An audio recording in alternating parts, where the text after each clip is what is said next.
বিষয়ে একটু জানাতে যদি একটু আমাদেরকে অবহিত করেন। আসসালামু আলাইকুম।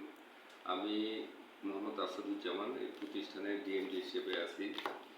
তো আমাদের এই বাংলাদেশ সিটি হসপিটাল প্রতিষ্ঠানটি অনেক বেশি দিন হয়নি।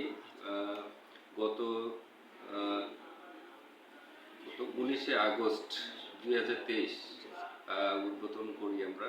তো উদ্বোধনের পর থেকেই মোটামুটি আমরা যেসব মেশিনারিজ বলেন আর ইকুইপমেন্ট আর কি, যেসব ইকুইপমেন্ট নিয়ে আমরা কাজ শুরু করেছি, এই ইকুইপমেন্টগুলো সবগুলোই মোটামুটি আধুনিক মানের ইকুইপমেন্ট। যেমন আমাদের এখানে সিটি স্ক্যান আছে, আমেরিকান বিশ্ববিখ্যাত সিটি স্ক্যান, এটা 64 স্লাইসের। তারপরে সিআরএম মেশিন আছে, যেটা কিনা অর্থোপেডিক্সের জন্য অনেক একটা ভালো একটা মেশিন, যেটা দিয়ে লাইভ দেখে আমরা অর্থোপেডিক্সের অপারেশন করতে পারি। তারপরে আমাদের